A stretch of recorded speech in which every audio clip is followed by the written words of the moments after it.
আসসালামু আলাইকুম। শুরু করছি চ্যানেল আই জনপদের খবর। সাথে আছি আমি আনিকা জাহিন।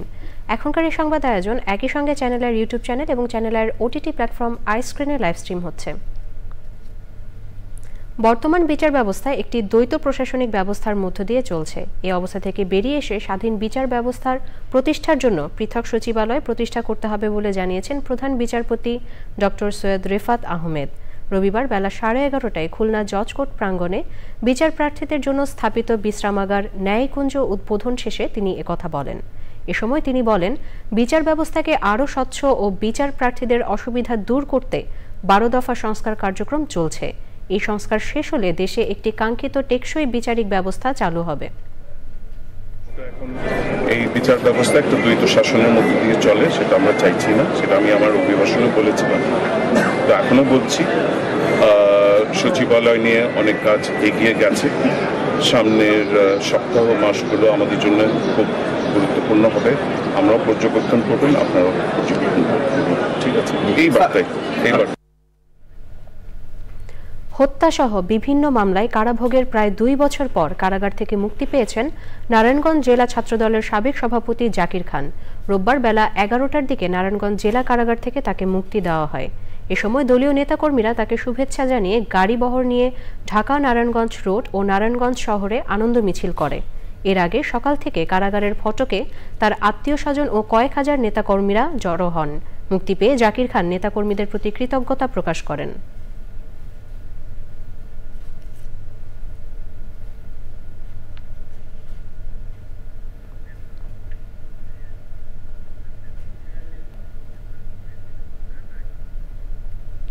বাংলাদেশে 4 দিনের শুভেচ্ছা সফরে রাশিয়ান নৌবাহিনীর 3টি যুদ্ধজাহাজ দুপুরে চট্টগ্রাম বন্দরে এসে পৌঁছেছে। জাহাজগুলো চট্টগ্রাম বন্দরে এসে পৌঁছালে চট্টগ্রাম নৌ অঞ্চলের চিফ স্টাফ অফিসার আগত রাশিয়ান জাহাজের কর্মকর্তা ও নাবিকদের স্বাগত জানান। এ সময় বাংলাদেশে নিযুক্ত রাশিয়ার রাষ্ট্রদূত, military, air and Naval attaché এবং চট্টগ্রামে রাশিয়ান অনারারি কনসুল সহ নৌবাহিনীর স্থানীয় উচ্চপদস্থ কর্মকর্তারা উপস্থিত ছিলেন।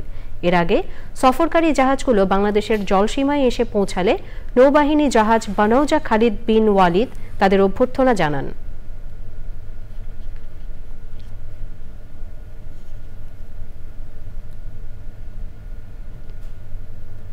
বৈশাখী উৎসবের দ্বিতীয় দিন পাহাড়িদের ঘরে ঘরে চলছে ঐতিহ্যবাহী বিশেষ খাবার পাঁচন রান্নার আয়োজন। বৈশাখীর দ্বিতীয় দিনে ক্ষুদ্র নৃতাত্ত্বিক জনগোষ্ঠীরা বাসায় আগত অতিথিদের পাঁচন ও মিষ্টি দিয়ে আপ্যায়ন করে থাকেন। এদিন সকাল থেকেই থাকে পাহাড়ি ও দেশীয় বিভিন্ন সবজি দিয়ে পাঁচন রান্নার আয়োজন। পাহাড়ি, বাঙালি সকলের উপস্থিতিতে জমে উঠেছে বৈশাখীর দ্বিতীয় দিনটিও।